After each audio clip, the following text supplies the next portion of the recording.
C'était un employé de bureau solitaire, mais il est réincarné dans un monde magique avec une magie de rang SS.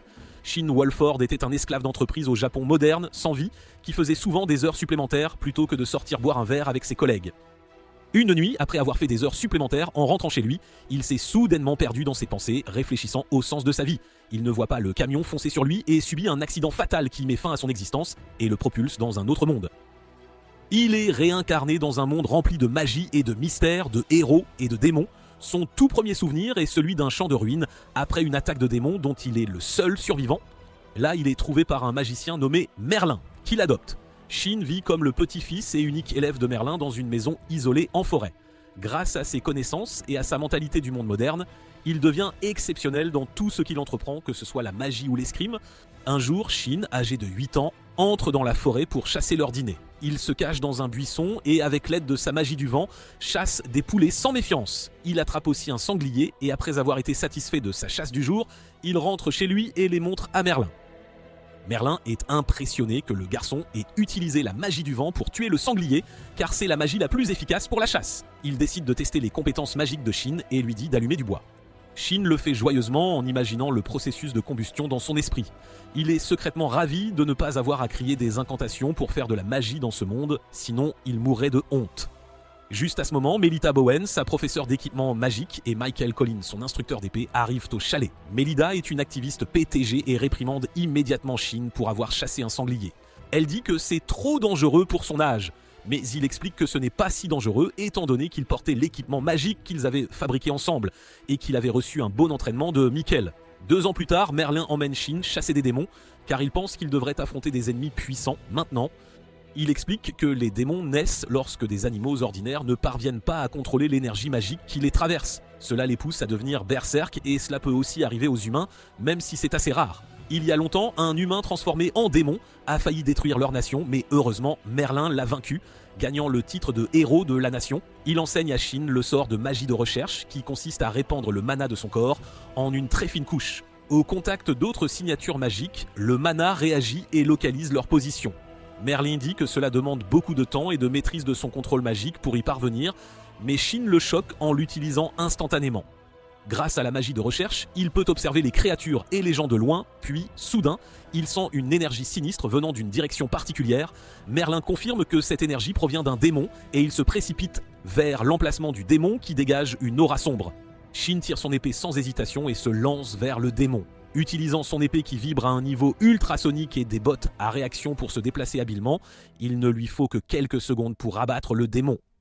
Merlin n'a même pas eu le temps de le prévenir des dangers que Shin avait déjà tué le démon et ne peut que rester là, sans voix. Shin demande à Merlin s'il a fait du bon travail et il répond qu'il a peut-être battu le record du monde de la chasse aux démons la plus rapide. Il demande ensuite au garçon avec quel type de magie il a enchanté son épée. Shin élude la question, ne voulant pas révéler qu'il a des souvenirs de sa vie passée. Cependant, il ignore que Merlin et les autres le soupçonnent déjà de venir d'un monde alternatif. Le lendemain, il reçoit un entraînement de combat brutal avec Michael. Après l'entraînement, Merlin l'emmène dans les montagnes où il lui révèle qu'il n'est pas son vrai petit-fils et qu'il a été trouvé dans les décombres d'une attaque de démons. Shin demande où sont ses vrais parents, mais Merlin explique qu'ils ont été blessés au-delà de toute reconnaissance. Shin a de vagues souvenirs de ce jour et il s'y est déjà fait.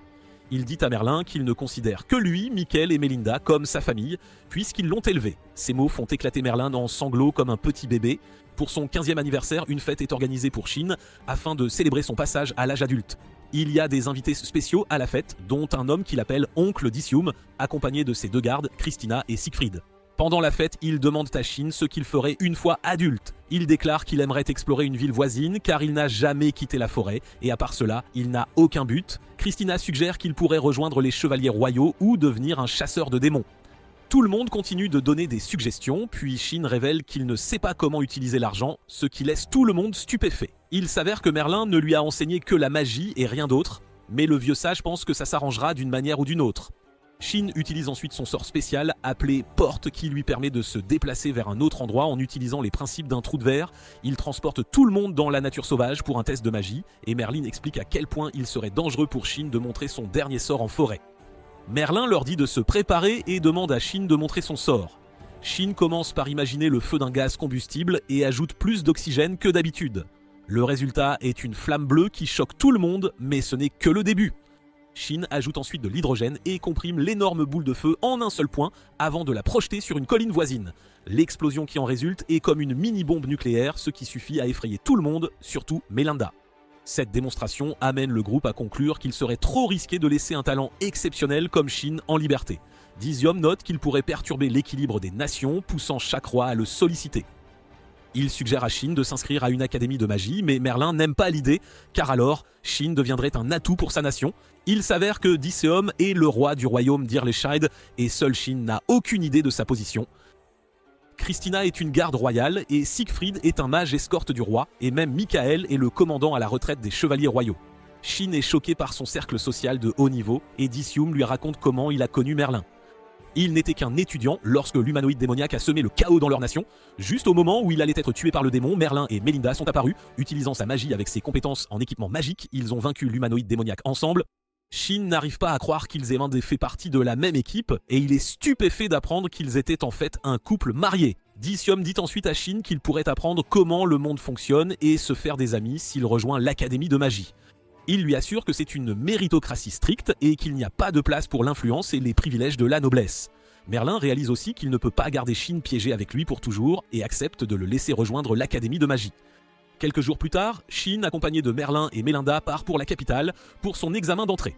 Bientôt, ils atteignent le poste de contrôle de la capitale et le garde panique en voyant les identifiants de Merlin, le sage, et de Melita, la gourou. La nouvelle de leur arrivée se répand comme une traînée de poudre dans toute la ville, alors ils se dépêchent d'hôtes de rejoindre leur manoir où ils sont accueillis par des tonnes de femmes de chambre et de majordomes. Shin sort au marché et s'amuse à explorer, mais il finit par se perdre dans une ruelle. Il entend soudain les cris d'une fille harcelée par 3 aventuriers.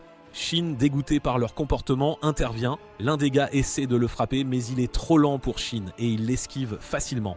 Il plaque l'homme au sol en un instant et assomme le second d'un coup de pied rapide. Le troisième sort rapidement un poignard et court vers Shin, mais il intercepte simplement le poignard avec sa main, assommant l'homme d'un coup de poing rapide. Ensuite, une fille lui demande s'il est blessé quelque part, mais Shin révèle qu'il va bien. Son ami vient aussi remercier Shin et il tombe amoureux d'elle au premier regard.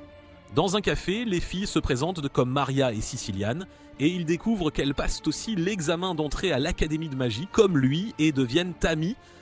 Maria, une super fan des héros, surtout de Melita, commence à divaguer à leur sujet et sur le fait que leur fils rejoindrait aussi l'académie.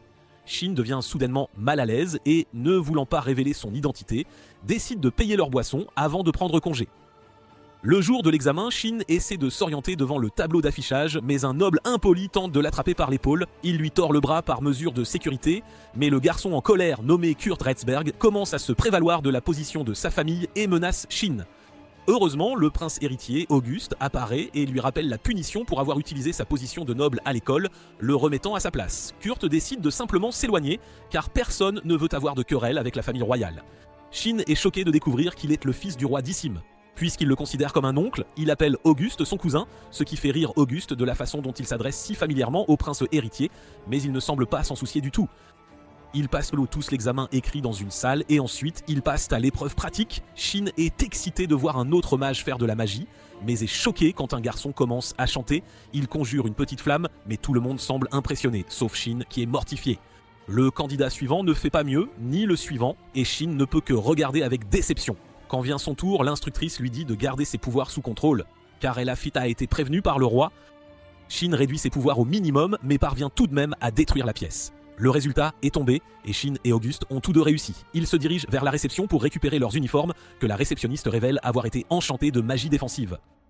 Elle leur dit de ne pas l'enchanter eux-mêmes, alors Shin demande s'il peut laisser Melita le faire et elle accepte. Elle ajoute qu'il a été le meilleur de l'examen d'entrée et qu'il doit donc faire un discours à la cérémonie d'ouverture.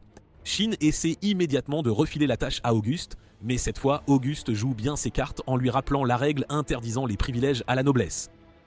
La nuit, Shin décide de réécrire l'enchantement de l'école avec un stylo spécial et invente son propre enchantement qui non seulement agit comme une défense, mais permet aussi l'auto-guérison et la conversion de la magie en énergie cinétique. Satisfait de son exploit, il crie d'excitation, attirant l'attention de Melita qui est si choquée que le lendemain, elle fait promettre à Shin de ne pas révéler qu'il a enchanté son propre uniforme. À la cérémonie d'entrée, le nom de Shin est appelé pour son discours et les filles réalisent enfin qui il est. Elles avaient déjà rencontré l'enfant du héros dont elles parlaient tant. Shin prononce calmement son discours tandis que Kurt déborde de colère et de haine.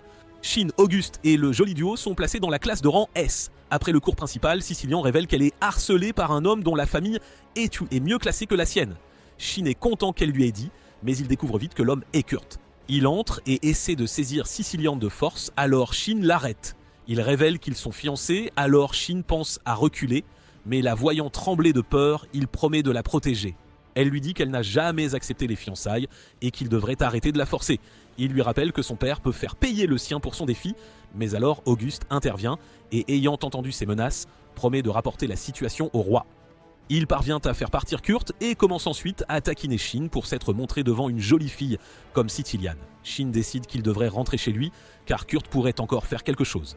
Maria accepte immédiatement car c'est l'occasion de rencontrer son idole.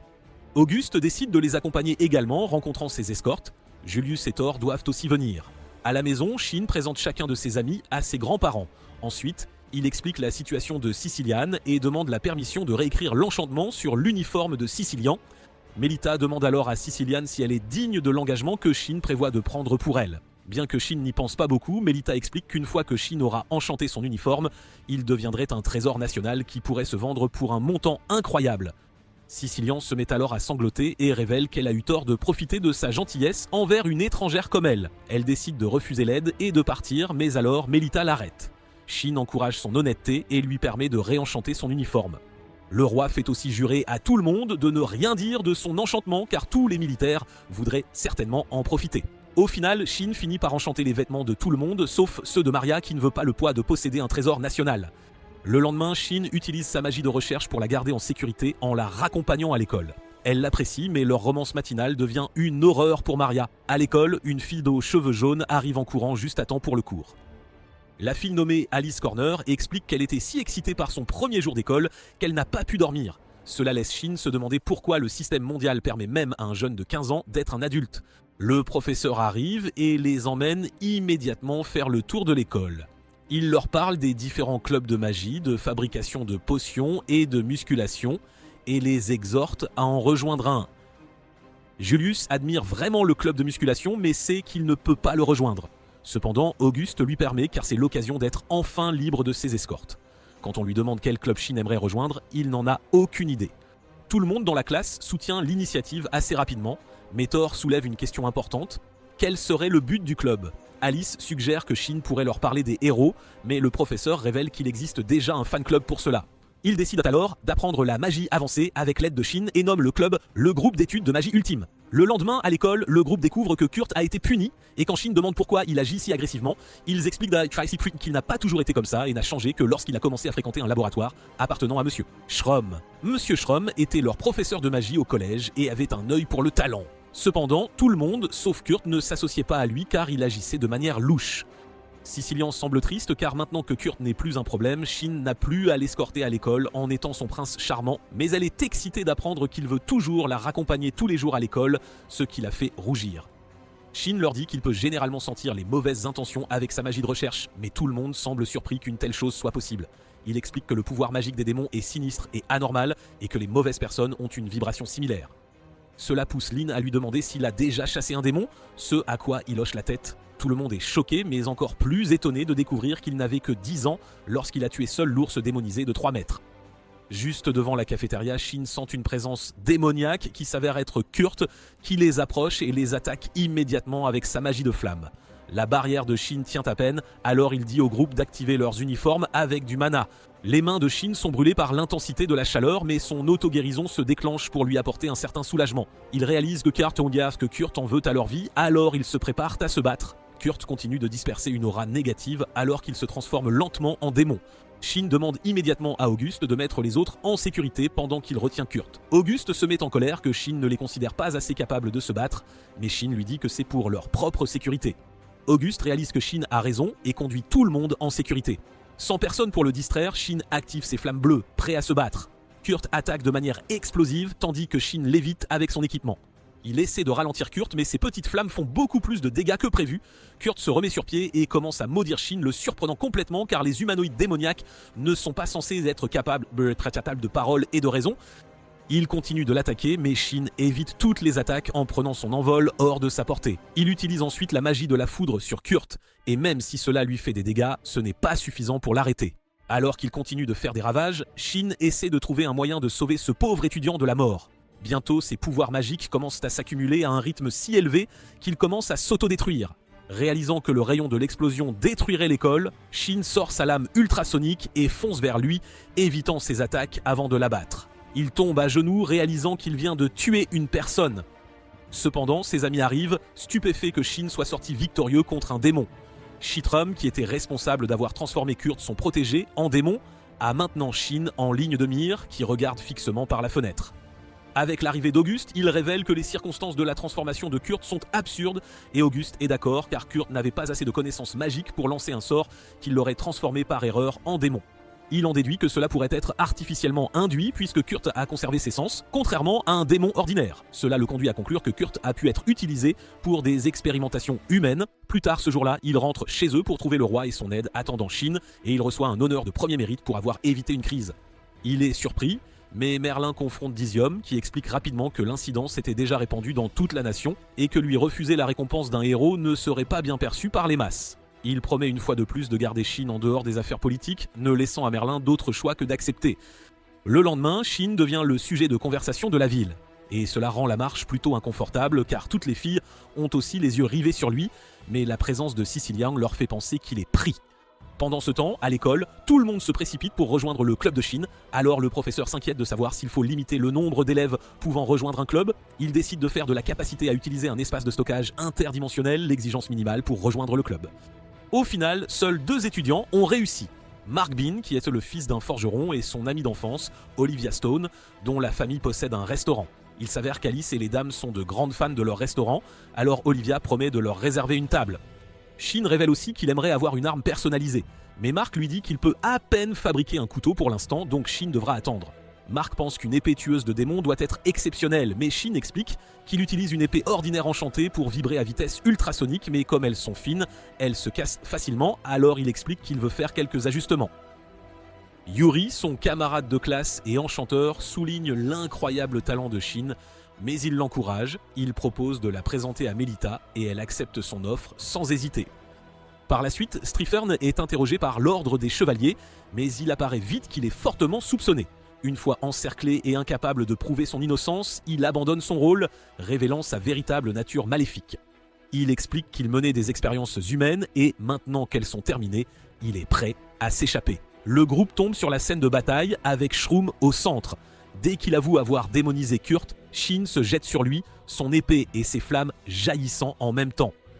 Il bloque l'attaque et parvient à esquiver tous les coups, tandis que Shin continue de frapper, mais ses coups d'épée ne mènent à rien. Il utilise la magie de la Terre pour le projeter en l'air dans une position quasiment inéluctable. Cependant, Shretram peut utiliser la magie de lévitation. Shin se propulse inopinément vers lui avec son équipement et lui assène un coup. Il enchaîne avec des flammes d'une chaleur intense, poussant Shroom à le repousser avec une puissante décharge. Malheureusement, ses lunettes se brisent, et tout le monde découvre qu'il est un démon maîtrisant parfaitement la raison. Il se vante d'avoir atteint un sommet où les humains ne sont que des jouets. Cela met Shin en colère, qui lance une attaque impulsive. Shroom pense qu'il a raté, mais en réalité, il ne faisait que gagner du temps pour activer un sort dévastateur en concentrant la lumière du soleil. Shin active le sort et des dizaines de rayons de lumière solaire concentrés transpercent le toit et frappent Shroom, provoquant ensuite une énorme explosion. Alors que l'explosion s'estompe, Shin constate que les environs se sont transformés en verre à cause de la chaleur du soleil concentré, mais malgré les dégâts, il doute de la survie de Shripfram. Il est remercié par le magicien en chef de la cour, Rupert Holbram, et le commandant des chevaliers, Dominique Gaster, pour son aide précieuse. Ils lui demandent ensuite comment il a créé un tel sort. Mais quand il a commencé à expliquer le concept, même le mage de la cour n'a pas pu suivre. Le lendemain, Shin et ses amis se rendent à la forge tenue par la famille de Mark. Tout le monde est joyeux, mais Shin reste sombre car il est convaincu que Strom est toujours en vie. Auguste est choqué d'entendre cela et Shin explique que son attaque, qui concentrait la lumière du soleil, a créé des cratères de verre sur le sol et qu'il n'y a pas eu d'explosion. Il pense que l'énorme explosion a été causée par Strom pour les distraire afin qu'ils puissent s'échapper en toute sécurité.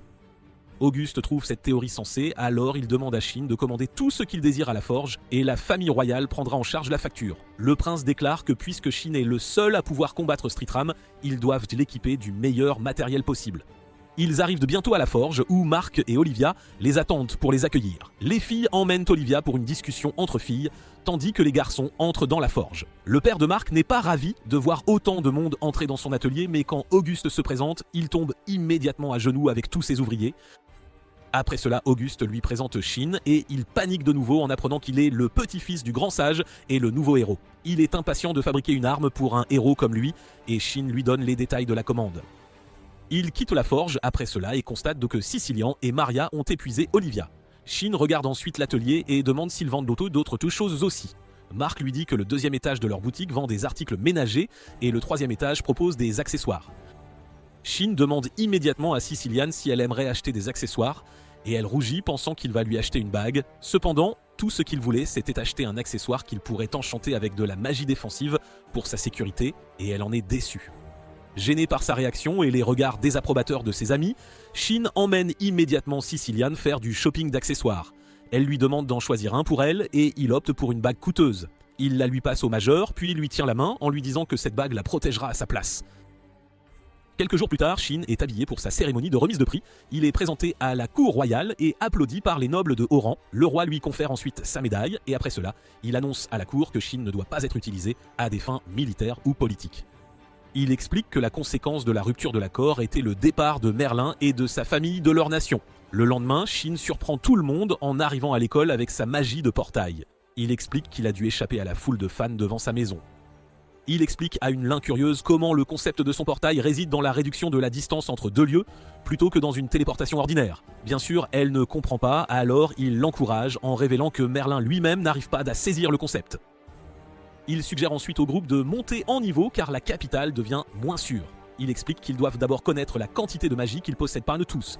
Contrairement à la croyance habituelle selon laquelle les sorts de haut niveau nécessitent des incantations, Shin note que tout se résume à la quantité de magie qui est le carburant des sorts. D'abord, il examine la barrière de Maria qui semble très fine. Il demande ensuite à Sicilian de créer une barrière en utilisant l'accessoire enchanté qu'il lui a offert. Quand elle le fait, la barrière est plus épaisse et plus ferme puisque la bague a été enchantée avec sa maîtrise précise de la magie. Shin décide de montrer au groupe la quantité de magie qu'il peut contrôler, mais la densité est si forte que presque tout le monde suffoque sous la pression. Shin leur dit que tant qu'ils n'atteindront pas ce niveau de contrôle magique, ils n'auront aucune chance de combattre les démons. Plus tard, il emmène tout le monde chez lui et ses amis sont vraiment excités de rencontrer le légendaire sage et le gourou. Shin explique à ses grands-parents qu'il y avait une autre foule devant le portail de l'école et Merlin rit, lui disant que c'est le prix à payer pour être une célébrité. Il apprend ensuite que Shin entraîne maintenant ses amis dans son club d'études. Les élèves demandent à Merlin si c'est lui qui a enseigné à Shin les étranges sorts magiques qu'il utilise et il répond qu'il ne lui a appris que les bases et que le garçon a réinventé la magie pour lui-même. Merlin dit que normalement les magiciens se concentrent sur la visualisation du résultat de leur sort, mais Shin se concentre sur le processus. Il demande aux élèves s'ils savent comment le feu brûle, mais ils ne connaissent absolument rien à la combustion. Eh bien Merlin non plus, mais il sait que son petit-fils se pose de telles questions curieuses, et c'est ainsi qu'il améliore sa magie. Puis soudain, Merlin utilise la magie de portail à la grande surprise de Shin. Le vieux sage rit, disant que même si c'était difficile à comprendre au début, il a finalement saisi les principes sous-jacents et a réussi à maîtriser ce sort. Il dit aux élèves que Shin n'est pas le seul à pouvoir utiliser cette magie. Merlin croit que si quelqu'un comprend bien les principes et visualise précisément le processus, il peut faire une magie similaire et tout le monde retrouve une étincelle de confiance. L'un a mis cette confiance en pratique et le lendemain, elle arrive à l'école couverte de contusions et les cheveux roussis. Shin lui demande ce qui s'est passé et elle répond qu'elle pratiquait le contrôle de la magie, mais que ça a dégénéré et a provoqué une petite explosion. Shin s'inquiète pour elle, mais Lin dit que ce n'est rien de nouveau pour elle, car son père est le magicien de la cour. Plus tard, Shin et ses amis se rendent à la forge de Mark et le premier prototype de ses épées spéciales est prêt. Il suffit d'appuyer sur la gâchette pour que la lame soit éjectée de la poignée et qu'une nouvelle lame puisse y être insérée. Tony, celui qui a donné cette idée à Shin au départ, est très impressionné par la performance, tout comme Auguste. Il demande à Shin s'il verrait un inconvénient à ce qu'ils utilisent ces épées spéciales dans leur armée. Auguste précise qu'il ne parle pas de la lame ultrasonique mais de l'épée à lame interchangeable. Il pense qu'en agissant ainsi, ils peuvent réduire leur budget militaire et améliorer leur force, ce qui sera bientôt nécessaire car il y a des risques de guerre avec l'empire voisin de Bluffia. D'autres étudiants le savent aussi et ils croient que si la guerre s'éternise, il sera également enrôlé. Auguste leur dit de ne pas s'inquiéter pour l'instant et assure à Shin que le pays tiendra sa promesse et ne l'entraînera pas dans la guerre. Cependant, Shin répond que même s'il ne le mobilise pas, il ne restera pas les bras croisés quand ses amis seront en danger et qu'il rejoindra donc la bataille pour les protéger. Pendant ce temps, Shroom a survécu et a déjà mis ses plans en marche. Il utilise ses sbires pour inciter l'empereur de l'Empire de Blustia à la guerre contre le royaume d'Irléchide, proclamant qu'ils sont déjà confrontés à des problèmes avec les démons. Cependant, lorsque les forces de l'Empire attaquent le royaume d'Irléchide, elles découvrent que leurs ennemis étaient nés prêts. L'armée de Blustia perd lourdement la guerre, puis l'empereur reçoit la nouvelle que des démons ont été aperçus dans sa capitale. L'empereur bat en retraite instantanément, mais au moment où il arrive à la capitale, elle a été ravagée par les démons sous les ordres de Shroom. Alors que l'empereur atteint sa salle du trône, il trouve Shroom qui l'y attend. Il déclare qu'il voulait le tuer personnellement, et avant que le roi ne puisse appeler à l'aide, Shroom le ligote par magie puis le réduit en poussière. Bientôt, Lord Gaster et Rupert arrivent à la capitale pour vaincre l'empereur une fois pour toutes, mais au lieu de cela, ils sont accueillis par une troupe menée par Shroom et son armée de démons. Ils battent immédiatement en retraite et rapportent leur découverte au roi qui réalise qu'ils ont maintenant un problème plus grave que la guerre. Le royaume d'Irléchide est placé en état d'alerte maximale et même l'école s'efforce d'améliorer les prouesses au combat de chacun. Ainsi, un entraînement conjoint avec l'ordre des chevaliers est annoncé. Toute la classe tombe immédiatement en dépression car les chevaliers et les magiciens n'entretiennent pas de relations amicales. Les chevaliers appellent les magiciens des pouces parce qu'ils sont faibles, tandis qu'eux, en retour, appellent les chevaliers des cerveaux musclés parce qu'ils sont très physiques.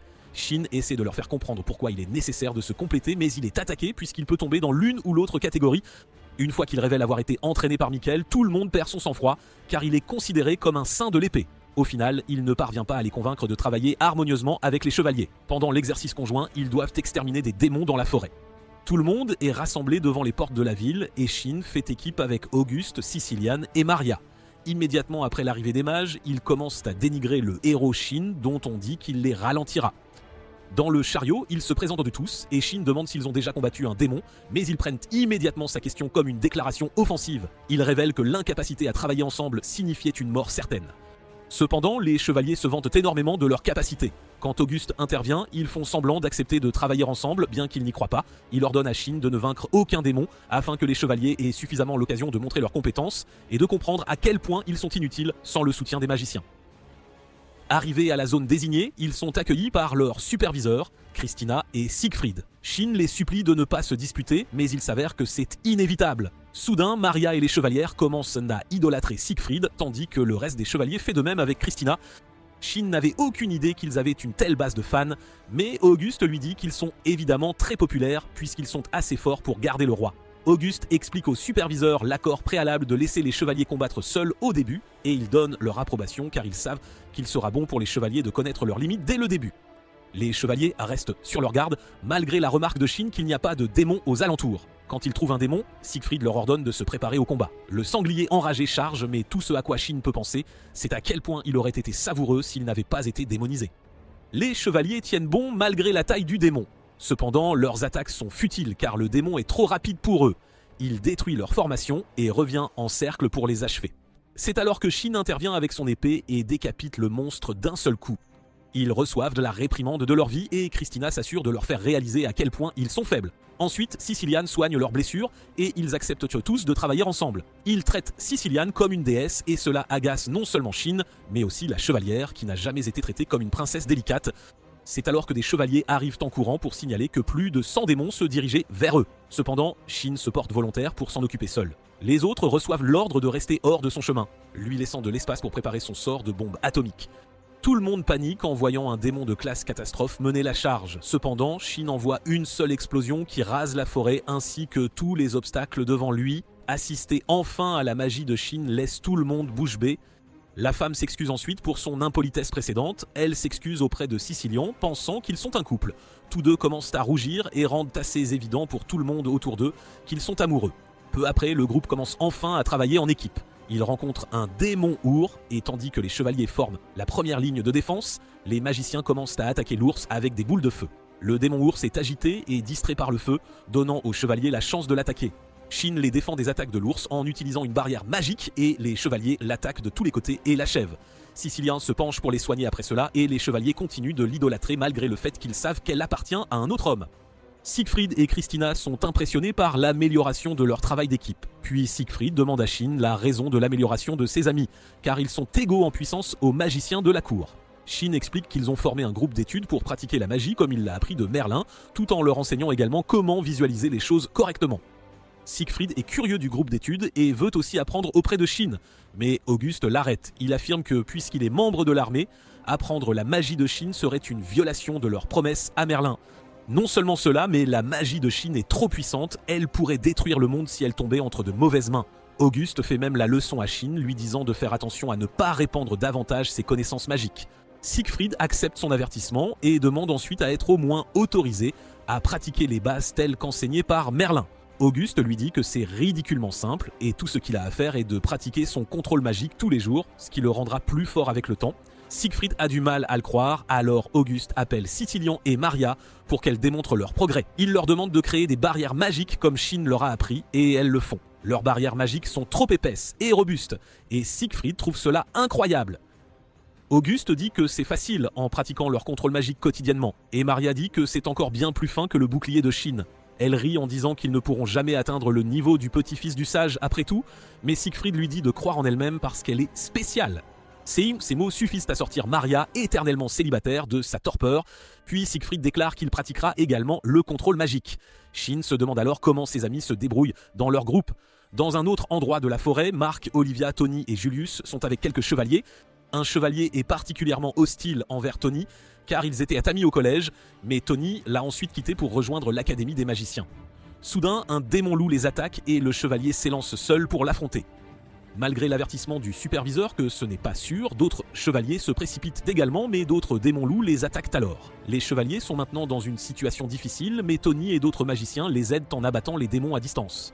Le superviseur est stupéfait en voyant que les démons ont été complètement détruits et qu'il ne reste que des cratères au sol. Tony s'approche de son ancien ami qui lui fait toujours la tête. Ses amis demandent s'il y a une autre raison à cette hostilité, et Tony réfléchit un moment avant de réaliser autre chose. Le chevalier ici avait le béguin pour une fille, mais elle a avoué ses sentiments à Tony à la place. Et ils sont sortis ensemble pendant un court moment, ce qui l'énerve encore plus. Un autre groupe est composé de Lin, Alice, Yuri et Thor. Les chevaliers lancent toutes sortes de remarques misogynes pour les taquiner. Cependant, lorsqu'ils sont attaqués par une bande de petits démons chiens, ils révèlent à quel point ils sont pathétiques. Les filles perdent patience, voyant leur faiblesse, et elles s'occupent des démons avec leur magie. La magie de Lin devient incontrôlable et elle explose soudainement, causant également des dégâts à son groupe. Plus tard, tout le monde se rassemble à la porte de la ville et Shin trouve le groupe de Lin avec les cheveux ébouriffés et apprend qu'ils n'ont pas pu contrôler leur pouvoir. Il voit aussi la discorde entre Tony et son ancien ami. D'autres étudiants demandent à Shin ce qui s'est passé de son côté et Maria dit que Shin et Sicilian flirtaient l'un avec l'autre tout au long de la mission. Tous deux rougissent à cela, puis Maria met les blagues de côté car elle dit qu'avec le soutien de Shin, leur entraînement s'est très bien passé. Auguste prend la parole à ce sujet et dit que tous les membres de leur groupe d'études, à l'exception de Shin, seront placés sous supervision nationale une fois diplômés. Il pense qu'ils formeront une unité spéciale directement sous son contrôle, mais même alors, d'autres nations pourraient essayer de les rallier à leur cause. Shin s'excuse auprès de ses amis d'avoir changé leur vie si radicalement, mais ils en sont en fait heureux. Ils pensent que c'est une chose merveilleuse d'avoir une garantie d'emploi d'élite avant même d'être diplômé. Tout le monde demande à Shin de leur en apprendre encore plus, et ils réalisent que s'ils veulent devenir une unité spéciale capable de sauver le monde, ils doivent être beaucoup plus forts.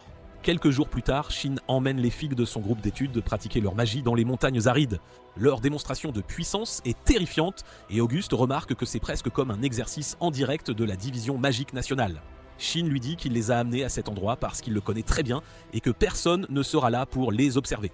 Une fois l'entraînement terminé, Auguste s'adresse à tout le monde et leur donne de nouvelles informations sur les démons. Il affirme que c'est encore un secret d'État, mais que toutes les personnes ici ne sont plus de simples citoyens ordinaires. Une fois la guerre contre les démons commencée, ils feront partie intégrante de l'armée et devront connaître leurs ennemis autant que possible. Auguste révèle ensuite qu'actuellement, les démons ravagent l'empire de Blasphia, ont causé des dommages irréparables aux villes et aux villages, et que nobles et roturiers ont été massacrés. Malgré cela, le royaume de Earl Shady ne peut pas entrer en guerre contre les démons sans une préparation adéquate, et le pire de tout est que le nombre de démons ne cesse de croître. Shin est certain que Shroom est derrière tout cela, et il sait que s'ils doivent l'affronter correctement, ils devront prendre des mesures supplémentaires. Il annonce à ses amis qu'ils organiseront bientôt un camp d'entraînement, les leçons pratiques se feront dans cette chaîne de montagnes, et ils devront trouver un lieu de repos tout près. Après avoir mis toutes leurs idées sur la table, Maria suggère d'aller chez Sicilian car sa famille possède une source chaude. Shin aime l'idée et accepte immédiatement. Plus tard, il parle du camp à ses grands-parents qui le soutiennent. Melita veut savoir qui les supervise.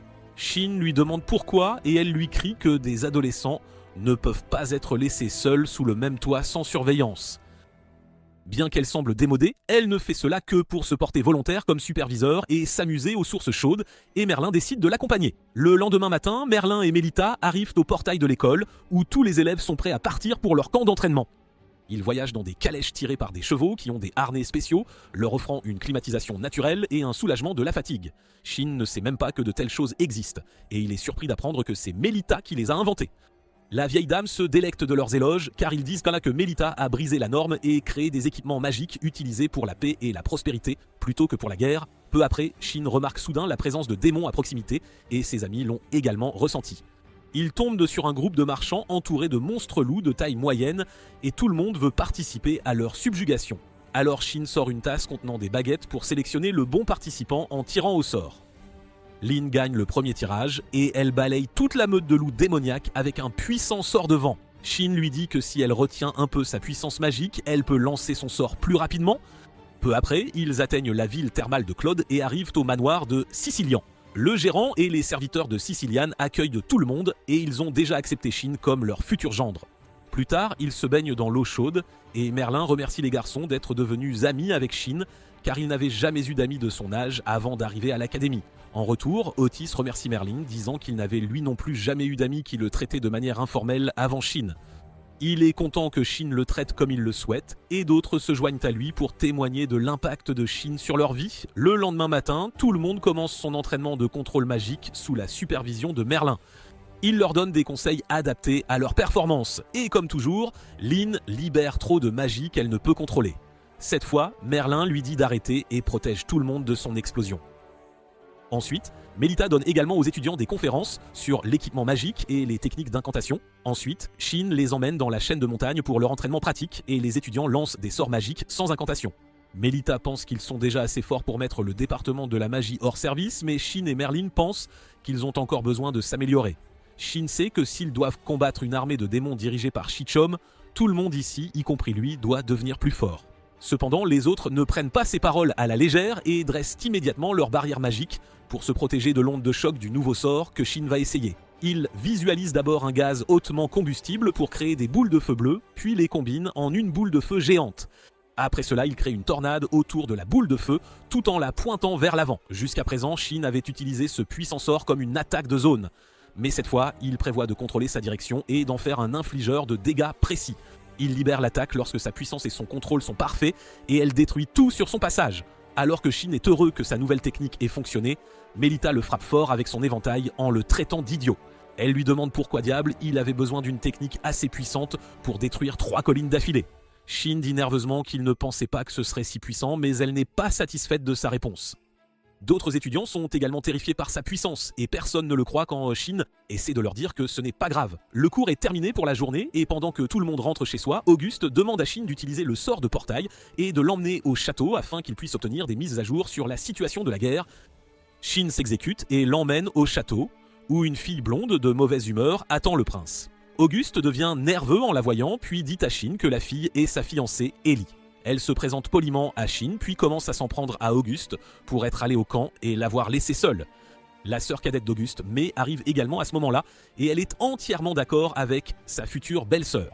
Bien qu'elle ne manque pas autant son frère, elle est en colère contre lui parce qu'il campe avec la gourou Melita qui est son idole. Auguste la taquine et May s'énerve, mais quand elle remarque Shin, elle devient encore plus troublée. Elle se présente à lui comme une grande fan de Melita et Shin la trouve mignonne. Auguste demande aux 2 filles ce qu'elles font ici et elles déclarent qu'elles viennent avec lui au camp d'entraînement. Il n'est pas prêt à les emmener là-bas car il juge l'endroit dangereux et il crie qu'elles n'obtiendront jamais la permission du roi. Il a tort instantanément car son père lui dit d'emmener sa fiancée et sa sœur cadette au camp. Alors qu'Auguste est bouleversé par cela, Shin ricane simplement parce qu'il va s'amuser à le taquiner plus tard. Shin les emmène à la ville thermale en utilisant un portail et May est super excité de voir qu'ils sont dans une ville complètement différente en quelques secondes. Auguste la réprimande pour s'être trop emporté et Shin lui tend la main, Mei l'apprend et Auguste lui dit d'écouter tout ce que Shin dit et de ne pas s'éloigner de lui. Il se tourne ensuite vers Ellie et lui dit qu'elle peut rester au camp mais qu'il n'y aura personne pour la choyer ici. Elle répond que c'est bien parce qu'elle est là, juste pour s'assurer qu'il n'y a pas de distraction dans sa vie ici. Shin pense qu'Ellie est jalouse des filles qui sont avec eux au camp, mais elle répond qu'elle ne s'inquiète pas pour les filles. La cause de ses inquiétudes est en fait Shin, car chaque instant qu'elle passe avec Auguste, il ne parle que de lui. Shin est immédiatement dégoûté à l'idée qu'Ellie imagine que quelque chose se passe entre lui et Auguste. Cependant, le prince a le don de la parole, et il dit à ses amis qu'elle est la seule pour lui. Pour lui, Shin est un ami masculin avec qui il peut s'amuser librement, et comme c'est une nouvelle expérience, il se laisse parfois emporter. Ellie est émue par ces paroles et décide d'arrêter d'être en colère contre Auguste. Ils vont au restaurant pour manger et Auguste lui dit que Shin a déjà une petite amie et il devient nerveux. Auguste lui dit d'arrêter d'être une mauviette et de clarifier sa position avec Sicilian car il est évident pour tout le monde qu'ils sont tous les deux amoureux l'un de l'autre. Shin est toujours dubitatif et demande ce qui se passera si son observation s'avère fausse et que sa relation avec Sicilian s'aggrave. En réponse, Auguste lui demande s'il est heureux de la façon dont les choses se passent actuellement. Il lui demande s'il compte laisser une fille se déclarer en premier parce qu'il est un lâche. L'esprit de Shin est plein de doutes en entendant cela, et même quand il retourne au manoir, il est perdu dans ses pensées. Ellie et Mei disent à Sicilian que Shin ne parlait que d'elle en chemin et qu'ils forment un couple vraiment mignon. Tous deux rougissent en entendant cela et Shin fait de son mieux pour faire taire les deux filles. Après cela, Ellie et Mei saluent le vieux couple puissant. Mei est troublée en voyant Melita en personne et Shin l'informe que la fille est sa grande fan. Elle s'approche de Mei d'elle-même et la trouve assez mignonne. Melita dit qu'elle souhaite que Shin ait pu être aussi adorable dans son enfance, mais il n'était qu'un fauteur de troubles qui ne pouvait jamais être laissé seul. Tout le monde est d'accord avec elle et ils souhaitent que leurs enfants ne soient pas aussi gênants que lui. Shin est abattue, mais ensuite Sicilian dit qu'elle n'est pas d'accord avec eux. Elle affirme que leurs enfants seront sûrement merveilleux, puis rougit immédiatement en réalisant ce qu'elle vient de dire. Alors que tout le monde la taquine pour planifier si loin dans le futur, Sicilian est troublée et s'enfuit. Auguste dit à Shin que cela devrait lui faire comprendre que Sicilian est vraiment amoureuse de lui et il doit être d'accord avec lui maintenant. Plus tard cette nuit-là, alors que Shin se promène, il trouve Sicilian assise seule, il l'approche mais aucun d'eux ne sait de quoi parler. Après un moment de gêne, Sicilian s'excuse pour les mots irréfléchis qu'elle a prononcés plus tôt et Shin répond qu'il était un peu heureux d'entendre cela. Ils commencent à se remémorer leur première rencontre après cela et Shin admet que la première fois qu'il l'a vu, il a ressenti un coup de foudre.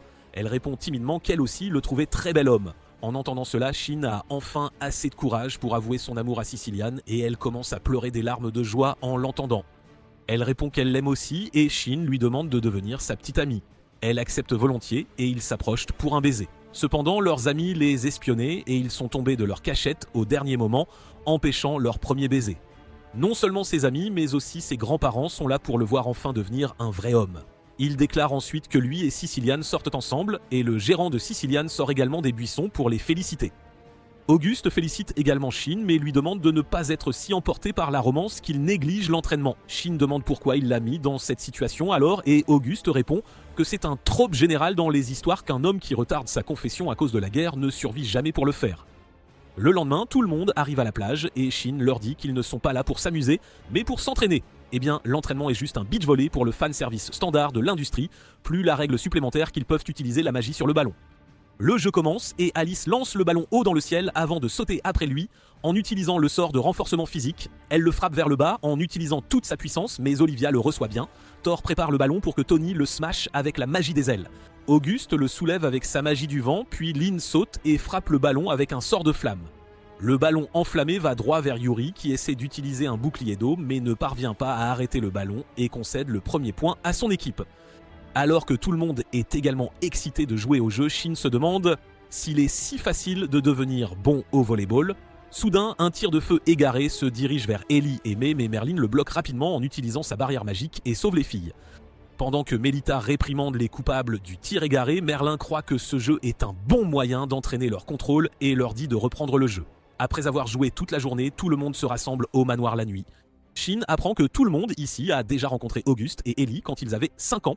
Les royaux et les nobles organisent une fête lorsque leurs enfants ont 5 ans et tout le monde du même groupe d'âge y est invité.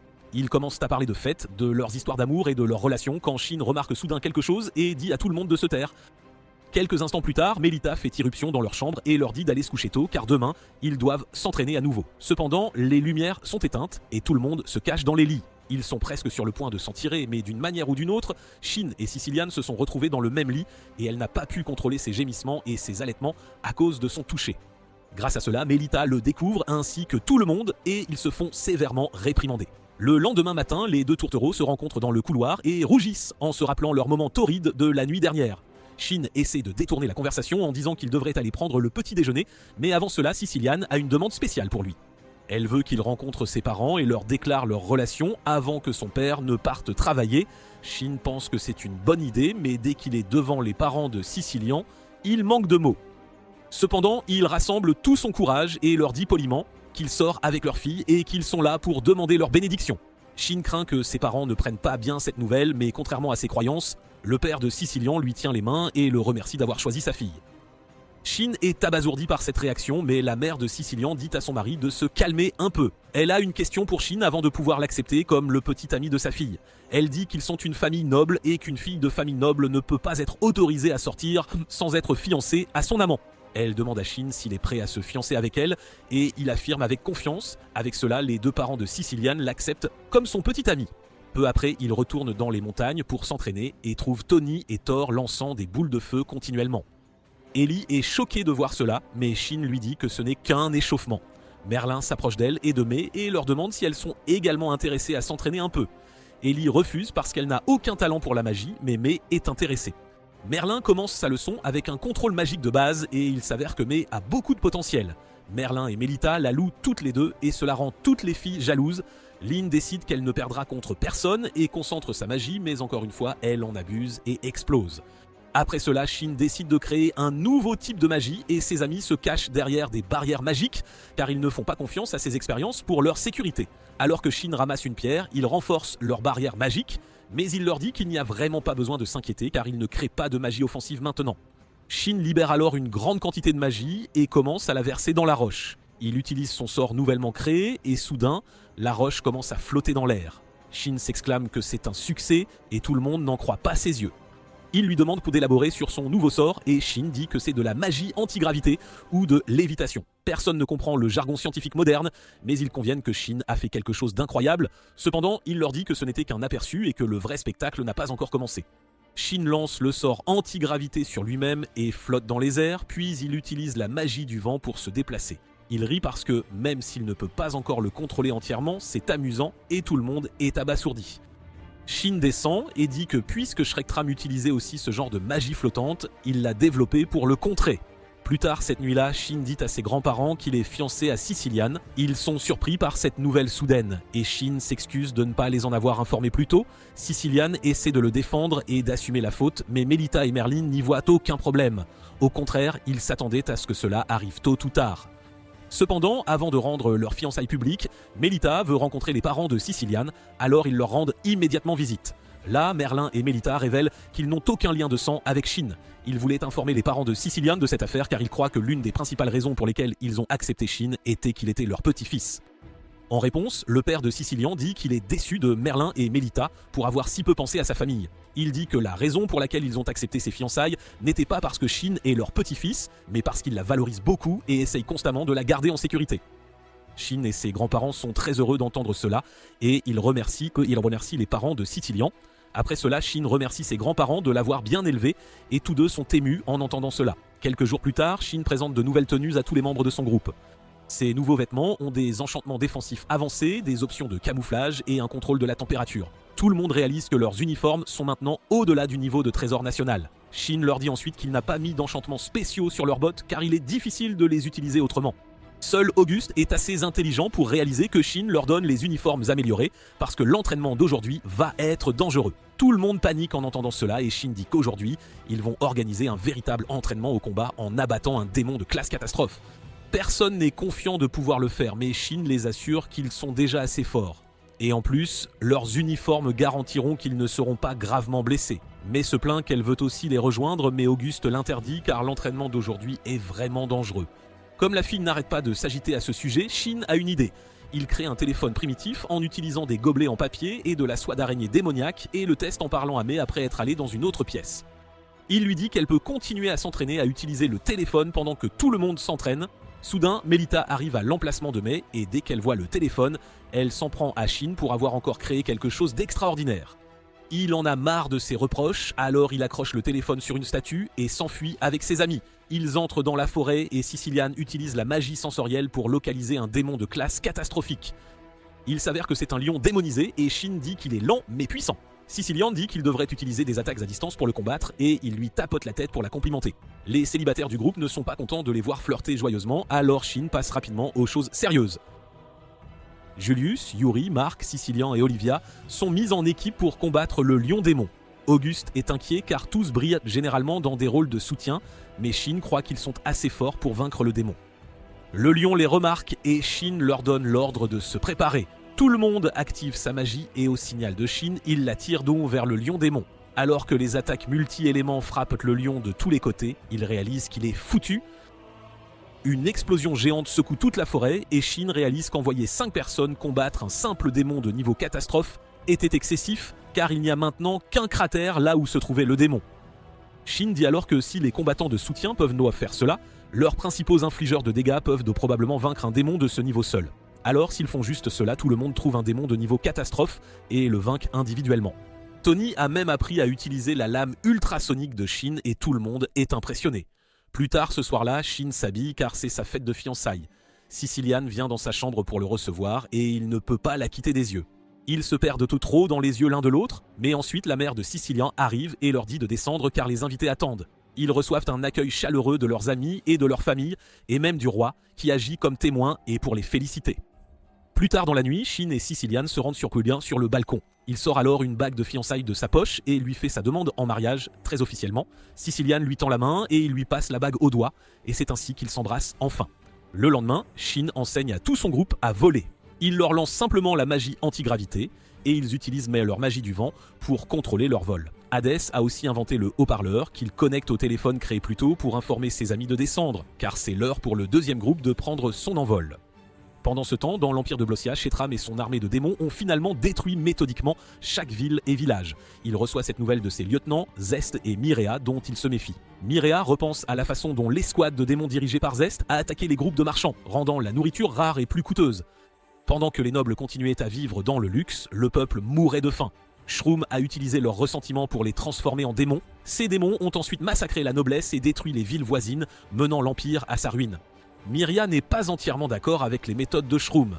Bien qu'elle comprenne sa haine des nobles, elle n'apprécie pas que de nombreux roturiers aient perdu la vie dans sa guerre. Peu après, Shroom convoque une réunion de tous les démons sous son contrôle. Il les remercie d'avoir ravagé l'empire de Blasphia et les démons se réjouissent. Cependant, Shroom affirme que son but était de renverser l'empire et maintenant que c'est fait, il n'a plus rien à faire. Les démons ne sont pas contents d'entendre cela et déclarent donc qu'ils devraient en continuer à conquérir les royaumes voisins et à prendre le contrôle du monde. Strem dit qu'ils peuvent tout faire ce qu'ils veulent, mais qu'ils ne partagent pas leurs ambitions. Un démon décide de partir seul et Strem lui dit qu'il est tout à fait libre de le faire. Il encourage même les autres démons à partir s'ils ont des ambitions. Après le départ de beaucoup d'entre eux, Myrea demande à Shroom pourquoi il hait l'Empire avec tant d'intensité, car elle a entendu dire qu'il était lui-même un duc impérial autrefois. Shroom réalise qu'il n'a jamais partagé son histoire avec eux et pense que c'est le bon moment pour le faire. Il dit que l'histoire a commencé il y a 2 ans quand il était un humain normal. Il était duc, mais malgré son rang noble, il se mêlait souvent au peuple et l'aidait dans l'agriculture. Son territoire prospérait grâce à ses politiques visionnaires et sa femme devait bientôt donner naissance à leur premier enfant. Cependant, en raison de ses politiques favorables aux roturiers, Shroom s'est fait de nombreux ennemis, y compris l'homme qui deviendrait plus tard l'empereur de l'empire de Blossia. Les nobles n'étaient pas satisfaits de la richesse et de l'influence croissante de Shroom, alors le futur empereur a suggéré un plan. Il a demandé aux nobles de convoquer Shroom à la capitale et de le retenir aussi longtemps qu'il le pourrait, et pendant ce temps, il provoquerait sa chute. Peu après, Shrug reçut une lettre d'autres nobles, déclarant qu'ils étaient également désireux d'adopter ces politiques indulgentes. Il fut fou de joie en lisant la lettre et décida de se rendre à la réunion qu'il tenait sur ces politiques.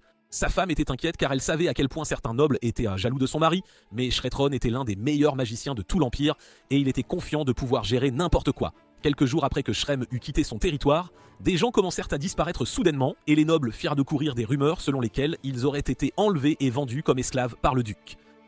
De plus en plus de gens commencèrent à croire les rumeurs qui dépeignaient Shrum comme un méchant. Quelques semaines plus tard, ils mirent même en scène un enlèvement et la fausse police envoyée par les nobles montra aux roturiers des filles à kidnapper dans un chariot appartenant à Shrum. Cela a mis le public en rage et ils ont décidé de prendre les choses en main. Ils ont mis le feu au manoir de Shrum avec sa femme enceinte toujours à l'intérieur. Quand Shrum est revenu sur son territoire, il a été dévasté par la vue de sa maison en flammes. Il avait le cœur brisé en voyant sa femme morte et demanda aux habitants pourquoi ils avaient commis cet acte cruel. Ils l'accusèrent d'avoir enlevé des gens et de les avoir vendus comme esclaves et lui dirent que la police impériale leur avait montré des preuves concrètes. Ce fut le moment où Strom réalisa que les nobles avaient comploté contre lui pour le détruire. Il perdit la raison en maudissant les gens qui avaient payé sa gentillesse par cet acte maléfique et l'Empire qui laissait les villes nobles faire ce qu'ils voulaient sur son territoire. Il fut submergé par son chagrin et sa rage et une énergie sombre commença à l'envahir. Shrum déclara qu'il détruirait le peuple et l'Empire, puis il se transforma en démon. Rien qu'avec sa transformation en démon, il libéra assez d'énergie pour détruire complètement sa ville. Strom rit à la fin de la destruction et jura qu'il détruirait l'empire de Blasphia, de l'empereur au dernier roturier. Après avoir entendu son histoire, Zest pense que puisque leur maître Asoto a atteint son objectif de détruire l'empire, il a besoin de quelque chose d'autre à faire maintenant. C'est pourquoi il dit à son assistant d'attaquer un petit royaume près d'Earlshade, car cela forcerait Shin à sortir et à les combattre. Pendant ce temps, dans la capitale d'Earlshade, la cérémonie de couronnement du prince Auguste a lieu quand soudain un messager arrive avec la nouvelle de démons repérés près de leurs frontières. Le public panique en entendant cela, mais Auguste leur dit de se calmer car ils ont une unité spéciale parfaitement capable de vaincre les démons. Il appelle ensuite Shin à monter sur scène avec lui et le présente au public comme le nouveau héros qui a arrêté une attaque de démons à l'académie de magie. Auguste dit qu'ils sont devenus plus forts grâce à lui, puis il retire sa cape pour révéler l'uniforme de combat qu'il porte en dessous. Il dit ensuite à Shin de s'adresser au public et de leur offrir une performance qui calme leur cœur, et il lui demande aussi de trouver un nom cool pour leur groupe. La première partie de la demande est facile, mais Shin a du mal à trouver un nom, alors il déclare qu'ils sont des magiciens ultimes, ce que tout le monde trouve embarrassant. Sur ce, Shin lance la magie de lévitation sur tout le monde, et il s'envole vers la frontière pour s'occuper des démons. En ce moment, dans le petit royaume voisin, le commandant des chevaliers et ses soldats remarquent une horde de démons qui se dirige vers eux. Ils réalisent que leur pays est condamné car ils ne sont pas assez forts pour affronter les démons, et même s'ils envoient une demande de renforts au royaume d'Earlshade, il faudra une semaine pour que les renforts arrivent. Ils convoquent tous les magiciens disponibles et leur ordonnent d'utiliser leurs barrières magiques pour défendre les murs du château contre les attaques des démons. Ils bloquent la première vague d'attaque des démons grâce à l'équipement défensif spécial. Pendant ce temps, Shin et son groupe volent vers le royaume voisin et il est toujours gêné par le nom de magiciens ultimes, surtout parce qu'il sait qu'il est trop tard pour le changer maintenant. Tandis qu'Auguste le taquine à ce sujet, l'un croit sincèrement que c'est un bon nom. Maria vole vers lui et dit qu'elle est nerveuse à l'idée de combattre un démon, mais Shin lui dit de se réjouir car elle est plus forte qu'un démon maintenant. Il demande ensuite à Sicilian de rester en arrière et de s'occuper des blessés au lieu de combattre. Quant aux autres, Shin leur dit de former des paires et d'abattre les démons un par un. Bientôt, le royaume apparaît et il semble qu'il soit déjà assiégé par les démons. Les démons continuent de bombarder la ville d'attaque, jouant avec les civils qui courent pour sauver leur vie. Alors qu'une paire de démons est sur le point de tuer une femme et sa fille, Shin lui donne un coup de pied sauté au visage et l'envoie voler. Le partenaire du démon est furieux contre lui d'avoir essayé de les combattre et il dit à Shin qu'un simple humain comme lui ne peut pas les affronter. Il tire son arme et commence à libérer sa magie, mais il se pisse dessus en voyant Shin charger le canon à flamme bleue. D'un seul coup, Shin anéantit le démon et pendant ce temps, Thor s'est occupé du second. Après cela, ils amènent la mère et la fille à se relever et les dirigent vers le centre de secours. Shin est furieux en regardant autour de lui et en voyant la mort et la destruction partout, mais il remarque alors Auguste et Maria sur une haute tour. Auguste s'adresse aux habitants du pays et leur dit qu'ils sont des renforts du royaume d'Earlshade et qu'ils sont là pour les protéger des démons. Il interpelle ensuite les démons et leur dit de se rendre tranquillement car ils sont face au nouveau héros Shin, célèbre pour avoir tué des démons à lui seul. Le peuple se réjouit en entendant cela, mais les démons sont encore plus désireux de se battre maintenant. Le groupe se divise en paires de deux et se répand dans toute la ville. Shin dit à Sazilion d'aller au centre de secours et de soigner les gens, et elle lui demande d'être prudent aussi. Aucun d'eux ne remarque que l'assistant de Zest rôde à proximité, et il veut tester les capacités de Shin. Pendant ce temps, Alice et Lynn font équipe et trouvent de leur première cible en utilisant le sort de recherche. Elle tombe sur un démon qui a chassé un groupe de chevaliers sans grande difficulté. Le démon se moque d'elles, les traitant de plus plates qu'une planche de surf et leur demande si elles sont là pour jouer à la Barbie ou quelque chose comme ça. Cela met Alice en rage et elle avance en activant sa magie de flamme. Cependant, Lynn la frappe avec un sort d'eau et éteint son feu, lui disant que ce n'est pas le moment de se laisser emporter par ses émotions car elles ont affaire à un démon. Alice se calme et dit qu'elle se battra plus patiemment maintenant. Mais Lynn lui dit que le démon est déjà mort. Elle l'a frappé avec une attaque d'eau à haute pression pendant qu'Alice était distraite et elle a mis fin à sa vie en un instant. Soudain, elles entendent le cri d'un chevalier torturé par un démon. Le démon joue avec le chevalier puis lui lance une attaque destructrice, mais Lynn et Alice arrivent juste à temps et la bloquent avec leur barrière magique. Ce démon traite aussi Alice de plus plate qu'un écran d'iPhone, alors elle s'énerve et le frappe avec un puissant sort de feu qui ne laisse même pas ses cendres derrière lui. Après cela, elles aident le chevalier à se relever, mais il leur dit qu'il est encore assez en forme pour retourner seul au centre de secours. Sur ce, les filles décident de rivaliser pour voir qui peut tuer le plus de démons. À un autre endroit, Julius bloque un démon qui tente d'engager Thor en combat rapproché, et quand un second démon leur lance son attaque, Thor la bloque avec sa barrière. Il libère simultanément une lame de vent pour infliger une profonde blessure au démon. Thor demande aux démons s'ils font cela sur l'ordre de Strom, mais il refuse de parler et l'attaque à nouveau. Thor utilise une lame de vent pour lui infliger de multiples entailles et le mettre à genoux. Il demande aux démons pourquoi lui et d'autres démons essaient de ruiner ce pays, et il répond que c'est leur instinct de base en tant que démons de détruire des choses. Il crie qu'ils étaient remplis de haine pour la noblesse qui les opprimait. Et quand ils se sont transformés en démons, ces sentiments ont explosé et leur ont donné le désir de tout détruire. Ils se préparent à se battre à nouveau, mais lui et son partenaire sont rapidement vaincus. À un autre endroit, deux démons ont acculé quelques chevaliers contre le mur quand soudain un cercle magique apparaît sous l'un d'eux. Le démon malchanceux gèle instantanément et son partenaire trouve Yuri sur un toit à proximité. Il est sur le point de l'attaquer, mais Tony fonce alors avec la lame ultrasonique et coupe les deux démons en un seul coup. Au même moment, une autre équipe de démons a découvert le centre de secours et ils décident au mieux d'y semer le chaos. Mark est de garde là-bas et il tient nerveusement une épée pour affronter les démons. Un démon se précipite vers lui, mais un énorme bloc de béton le frappe et il est écrasé dessous. Olivia déclare qu'elle protégera son petit ami, et le second démon tente de l'attaquer seulement pour être incinéré par Mark qui déclare qu'il gardera sa petite amie en sécurité. Le premier démon se relève en les maudissant, mais il lance une attaque combinée pour le vaincre instantanément. À l'intérieur du centre de secours, Sicilien a du mal à soigner le nombre toujours croissant de blessés. Pendant ce temps, Shin a balayé le sol avec les démons et en a éliminé beaucoup à chaque attaque. Il l'attaque de tous les côtés, mais il utilise une variété de sorts pour les anéantir complètement. L'assistant de Zest, Edmund, l'espionne tout le temps et maintenant il transpire parce que Shin est bien plus fort qu'il ne pouvait l'imaginer. Il était là pour juger sa faiblesse, mais maintenant il pense que Shin est un monstre sans aucun point faible. À un autre endroit encore, Auguste et Maria ont éliminé tous les démons à proximité lorsque le chef des démons arrive pour les affronter. Le démon pense que le prince est le chef du groupe et il veut le tuer pour effrayer tout le monde. Auguste rit en prononçant le nom de son groupe, Magicien Ultime, avant de dire qu'il n'est pas le chef. Cependant, il convient que s'ils éliminent le chef, les autres seront démotivés et il va le faire au chef des démons. Il défie le démon de l'attaquer en premier, mais Maria lance soudain une attaque surprise sur le démon. Cependant, il se défend de son attaque furtive en utilisant deux humains comme bouclier. Le démon lance ensuite ces deux personnes vers eux et alors que Maria essaie d'esquiver, il la frappe d'un puissant coup de poing. Grâce à son armure défensive spéciale, la majeure partie des dégâts de ce coup de poing est absorbée. Sinon, Maria aurait subi de multiples fractures. Le démon lui attrape le bras et la projette contre un mur. Mais elle va toujours bien malgré cela. Elle injecte sa magie dans l'uniforme et les blessures sur son corps commencent à guérir. Le démon le remarque et réalise que les parties non couvertes par l'uniforme sont toujours vulnérables. Maria lui dit que c'est inutile, même s'il l'a remarqué, et l'attaque avec une boule de feu provoquant une énorme explosion. Elle ne s'arrête pas et continue de le bombarder de boules de feu. Mais quand la fumée se dissipe, elle constate que le démon est indemne. Il a utilisé un outil défensif spécial qu'il avait pris après avoir vaincu des magiciens du royaume plus tôt. Amy et Maria réalisent tous deux que l'outil défensif est assez puissant et le démon les nargue de tenter de le combattre maintenant. Maria et Auguste échangent un regard et courent immédiatement dans des directions opposées pour prendre le démon en tenaille. Auguste l'attaque avec sa magie de foudre, mais le démon la bloque facilement avec l'outil, puis Maria l'attaque de l'autre côté. Ils continuent de parer leurs attaques incessantes, mais commencent bientôt à perdre confiance car ses adversaires ne semblent pas se fatiguer du tout. Soudain, il y a un laps de concentration et sa barrière s'affaiblit. Elle se brise immédiatement après et il est frappé par la boule de feu de Maria. Dès que le démon se relève après cette attaque, Auguste le frappe avec un sort de foudre et crée un trou parfaitement circulaire dans sa poitrine. Le démon meurt ainsi et Auguste et Maria continuent leur mission.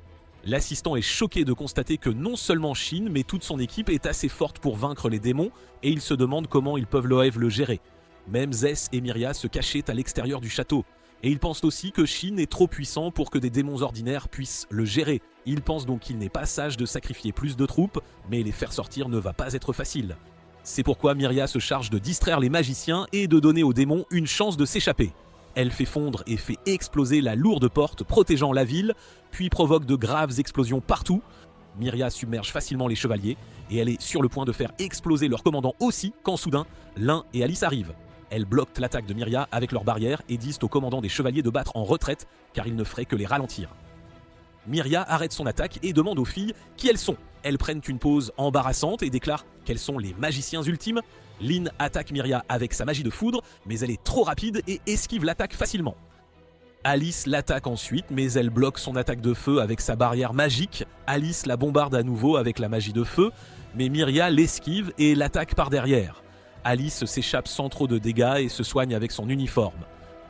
Myria est surprise de voir l'uniforme, puis Alice l'attaque à nouveau. Elle contre-attaque et alors qu'Alice essaie de se défendre, Myria glisse sous elle et la renverse. Lin essaie de l'attaquer, mais Myria tient Alice comme bouclier. D'autre part, l'assistant de Zest reçoit un message indiquant que ce boss est là. Il ordonne immédiatement à tous les démons de battre en retraite, mais il refuse de le faire. Soudain, Shun arrive et en brûle un avec ses flammes bleues, instillant la terreur dans le cœur des autres démons et les forçant à fuir. Il continue de les attaquer alors qu'ils s'enfuient, non, mais ils montent ensuite sur les toits. Sir Shin utilise sa magie de lévitation pour les poursuivre, puis utilise l'attaque dévastatrice ciblée pour les anéantir. Il balance le rayon dévastateur pour détruire tous les démons s'échappant en sautant par-dessus le mur, mais est forcé d'arrêter l'attaque alors qu'elle approche de certains chevaliers. Soudain, il remarque d'énormes explosions au loin. Myria se bat contre l'un là-bas et grâce à Alice en otage, elle la bat facilement. Yuri et Tony sont également arrivés et ils décident de les soutenir.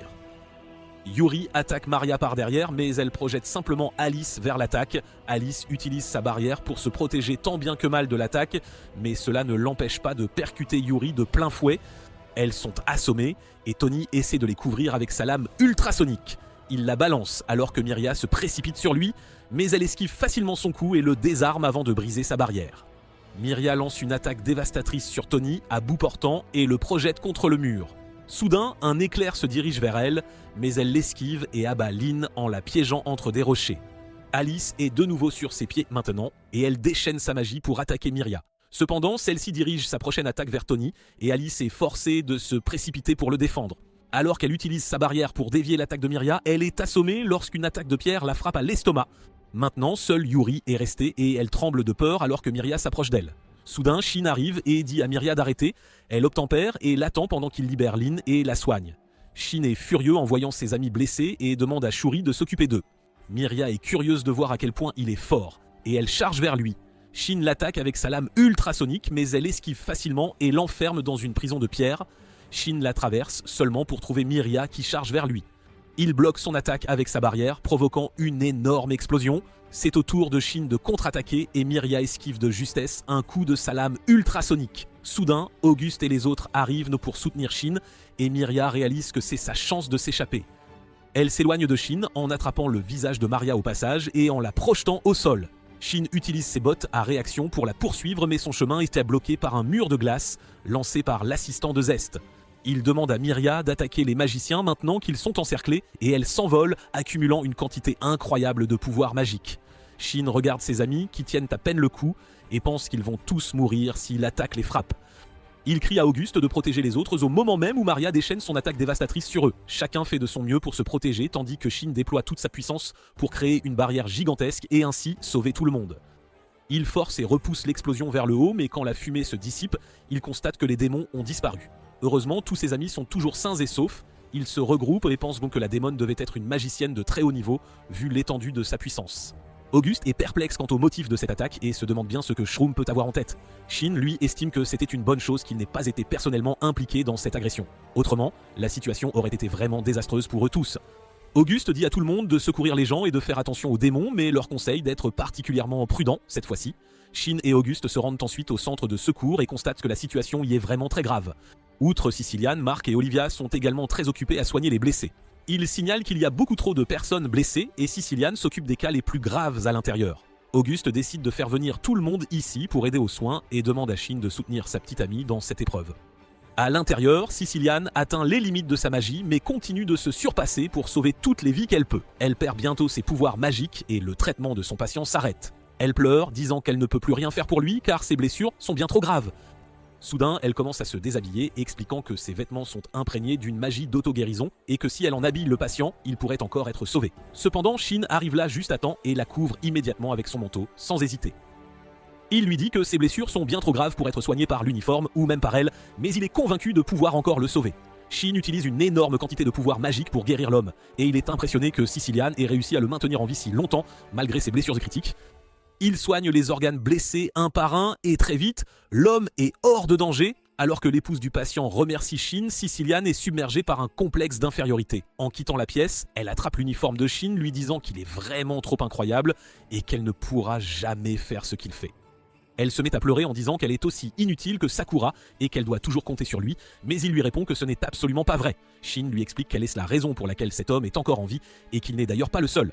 Il désigne les personnes qu'elle a sauvées et elle remercie Siciliane, la qualifiant de Simtest. Après cela, les magiciens ultimes rencontrent le roi Swede et il les remercie d'avoir sauvé son royaume. Auguste confie au roi que certains aspects de cet incident le préoccupent car il ne comprend absolument pas pourquoi Shroom attaquerait une si petite nation après avoir déjà détruit l'Empire. Il explique au roi Swede que Shin a déjà combattu Shroom par le passé et l'a repoussé, ce qui devrait le rendre conscient de leur immense pouvoir. C'est pourquoi Auguste souhaite former une alliance avec le roi Swede et ce dernier accepte d'aider Earlshide à l'avenir sans hésitation. Après cela, le groupe se rassemble et Shin pense qu'ils doivent être prêts à toute éventualité pour une nouvelle attaque démoniaque à tout moment. Auguste pensait exactement la même chose et ils ont déclaré qu'ils protégeraient le monde ensemble. Peu de temps après, ils retournent à la capitale d'Irleshide en utilisant le portail et y trouvent une délégation de chevaliers et de magiciens qui les attendent. Ils organisent une fête pour célébrer les magiciens ultimes qui ont repoussé les démons et Shin a des maux de tête en entendant le nom embarrassant qu'il a lui-même inventé. Bientôt, toutes les autres personnes arriveront également sur place pour les féliciter chaleureusement pour leur grand exploit. Auguste informe son père qu'il a un rapport concernant cette affaire et lui parle de l'alliance conclue avec le roi Swede. Il demande ensuite la permission de son père pour contacter d'autres nations afin qu'elles rejoignent également cette alliance. Le roi lui accorde la permission de contacter chaque nation en tant que son ambassadeur personnel et Shin reçoit l'autorisation de ses grands-parents pour accompagner Auguste dans son périple. May et Ellie déclarent qu'elles les rejoindront également et bien qu'Auguste y soit opposé, son père leur donne la permission. Le lendemain, les magiciens ultimes s'envolent pour leur grand voyage afin de sauver le monde du terrible danger des démons. C'est tout pour cette vidéo. N'oubliez pas de liker et de vous abonner et regarder cette prochaine vidéo qui s'affiche à l'écran.